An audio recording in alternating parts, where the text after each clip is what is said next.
Welcome back to podcast number 71.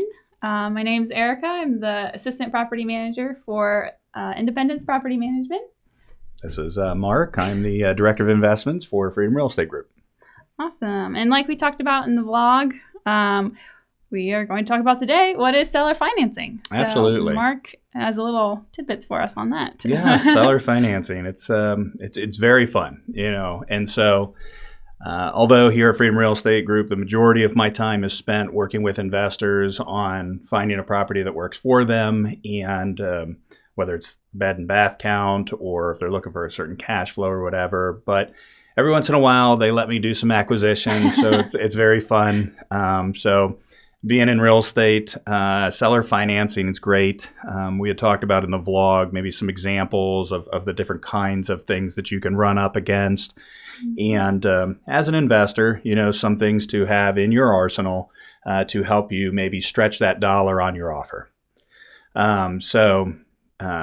In short, and I know we talked about it in the vlog, is that in short, it's a way of trying to be able to offer more to that seller for the purchase of their real estate when your numbers are kind of tight. Mm-hmm. So, for example, we had talked about a house that's $80,000, and you're looking at a rehab that, let's call it $30,000, right? And so you're all in.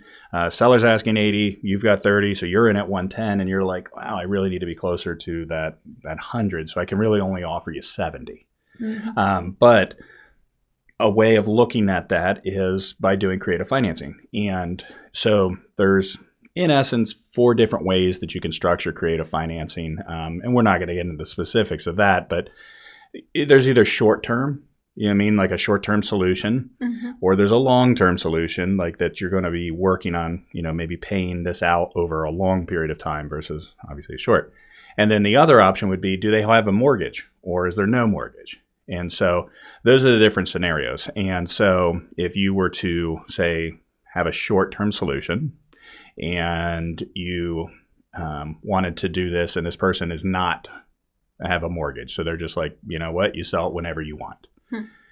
Sometimes you can get into things and there's no really like right way to structure these deals, but you want to make sure that everybody's on the same ground. But like, for example, I can say, Erica, I can't really hit the 70, but I'm going to try to make the 80 work, but you're going to have to wait until I sell it. So in essence, I'm going to ask you to give me a promissory note or to, we'll figure out a way mm-hmm. to write it out so that I'll say that I'll pay you $80,000 on the sale of the house after the rehab's complete. And so that would be like a short-term solution in order for me to do it versus saying, in traditional real estate, like all I can give you is the 70 if you're willing to take it. Deal's done. Then it's on me to do the rehab, whether it takes 1 month, 11 months. Yeah. Then you're out of it. It doesn't matter. Whereas if we do the creative financing, you got to make sure that your numbers are accurate. Because you want to make sure that your rehab number is correct and that your after renovation value is correct. Because mm-hmm. if those numbers are off, again, you're still getting your 80, because you have, maybe that first position on the house in essence. Mm-hmm. So for me, I got to make sure that my numbers are correct or I'm going to be losing money on that. Yeah. So that can get a little sticky, but yeah. And so that's why I don't want to, I don't want to jump into all of the confusing parts of it or mortgage, no mortgage, but sometimes it is fun, on the acquisition side to, it also makes you feel good mm-hmm. to be able to maybe offer a little bit more for that seller. But again, if they want that more, sometimes they have to travel with you a little bit, mm-hmm. A little bit further down the journey there. So, and there's also like deals that sometimes like the buyer, if there's like someone still in half the property or something, if it's a duplex, like, hey, you get the rent on top of me paying you the additional. Yeah, no, absolutely. And so again, that's a great point. In fact, I think, we're working on one of those deals now where, oh, nice. So for this particular duplex, half of the site is rented. Mhm. And so we wrote up an offer just saying, instead of us taking possession of it right away and keeping the rents and prorating these things at closing and making it more complicated than it needs to be, let's just write up a deal where you keep the rent, you keep that cash flow coming in. Mhm. We're going to rehab the other side. When we sell that to another third-party investor, then what we'll do is, we will give you, the money that we talked about that you would get. Any of the difference minus our expenses would be, what the company makes. So, yeah, there's definitely different ways to structure things. A lot of the times you have to take a look at, maybe what are some of the current bank rates. Because again, if you're going to do a long-term deal and somebody does have a mortgage, you got to cover that mortgage for them. Wow. You know what I mean? And then maybe you giving them a little bit extra on the side. Sometimes it costs maybe a down payment. Mhm. But yeah, there's so many different ways to do it. If I were to come to you and I say, look, Eric, I can't do the full 80 right now, but how about I give you, let's assume you have a mortgage too, right? How about I give you $10,000 now, Mhm. and I give you the rest at closing. I'll cover your mortgage, and I'll throw you, an extra $200 a month or something like that. I mean, so there's so many different ways to look at it. Mhm. Looking at the mortgage rates to make sure you're not overpaying, on things, because in essence, then I would be taking over as the bank for you. I mean, you're holding the note, and that's another term I guess that people will hear or use is holding the note, or a seller's note or something like that, and so. Mhm. Yeah, it can get pretty complicated, but it's good. It's good to know. It's a good option, and if it works for both parties, it's definitely something that you could explore. And Yeah, absolutely. see And so, again, this is so I know that typically when you see me, I'm talking more about traditional real estate, Mhm. talking more about investments or things like that. But I mean, just it's nice to touch on this in case our investors want to try and play in that Mhm. playground as well. To make sure that you're smart and doing your homework. And then number two, to know that that we also, here in our acquisitions departments are trying to get good properties. I mean, we're trying to, look for great properties, be able to offer those initial sellers the best that we can offer them on those deals. Mhm. And so, yeah, so it does come full circle, all the companies here. At Freedom, but That's great. Have you had many of these deals that you worked with, or is it just like kind of one-off situations? yeah, I mean, I guess so for me personally, not as many because Yeah. I don't do as many of Mhm. the acquisitions for the company. But I would just say, even if you talk to wholesalers or guys that get out there and do this a lot, I would have to say it's a small percentage. Okay. Because most people want to just be done. Yeah. You know what I mean? Like, if you're really in a pinch or you're really not in any hurry to sell and you're willing to hang around to get the top dollar, it is what it is, right? But if you're like, you know what, I'd rather take $70,000 now, be done with you, good luck. Yeah. You know what I mean? Like, so I would say the majority, probably 90% or more, probably would be willing to just take a cash offer. But again, this is just thinking of it. Say this is what you did, and you're a wholesaler, and you don't have thousands of dollars to be buying homes in cash. Yeah. Then you better work on your ways to do creative financing, right? So that you can still structure deals for people with minimizing your amount of money out.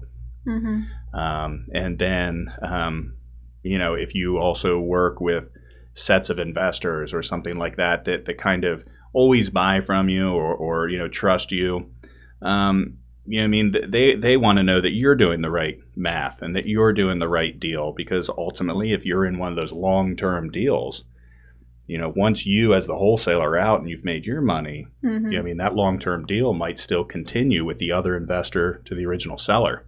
Yeah. And so, yeah, it's you got to make sure that that person that you've sold that property to as like a third party, that you trust them. Yeah. Because if not, I mean, it could come back on you. Yeah. So There's like a legal document that is signed too between the party, the buyer and the seller. There is. So, you want to make sure that you document everything that you do. Yeah. But there's always that risk that you might have missed something, and that you want to make sure that you've done your homework. Yeah, you got to be thorough. Yeah. So well, that's great. Not for novices, right? No. Seasoned investors. That's great. Well, awesome. Well, that's all the.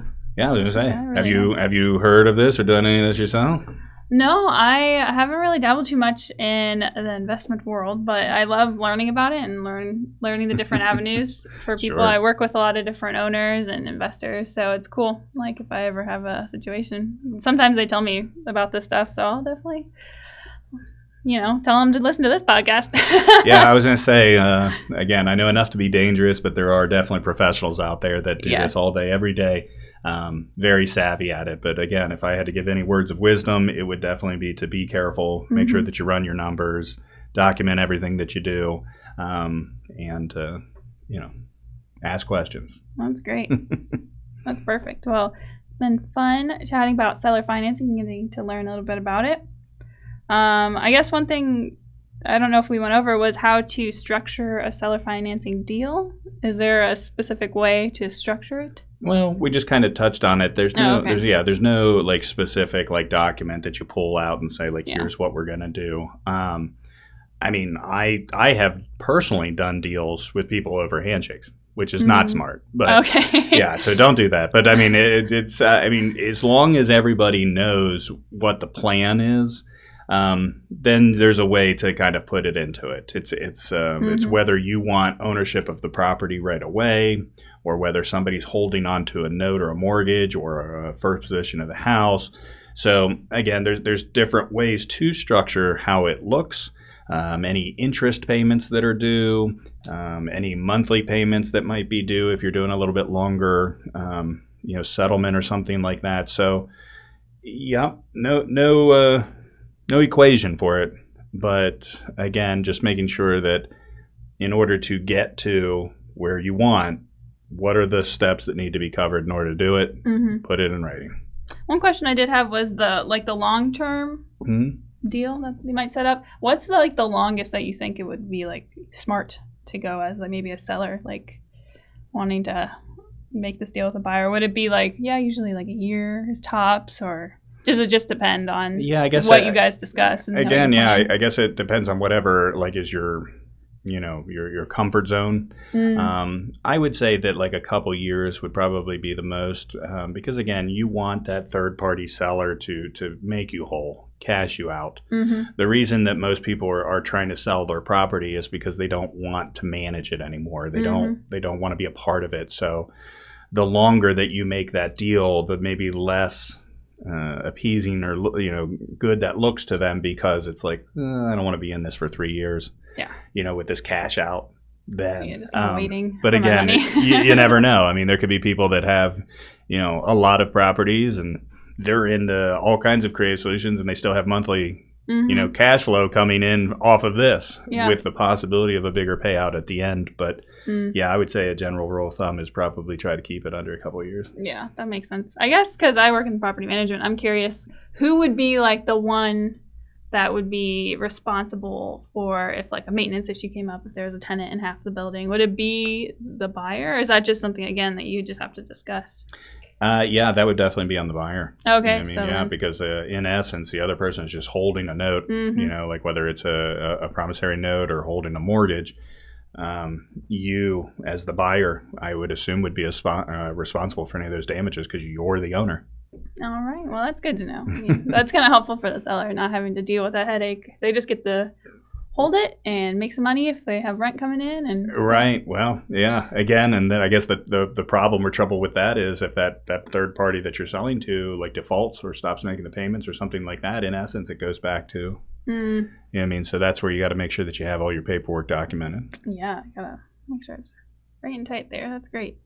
Oh, cool. This has been really fun. I really enjoyed it. No, absolutely. Sorry. It's a short conversation topic, but it's fun and it's interesting. But yeah, definitely a good thing. Well, we like to end these with invest smart and live happy. Thanks so much. Thank you. Nothing on this show should be considered specific personal or professional advice. Please consult an appropriate tax, legal, real estate, financial, or business professional for individualized advice. Opinions and information on this show are not guaranteed. All investment strategies have the potential for profit or loss.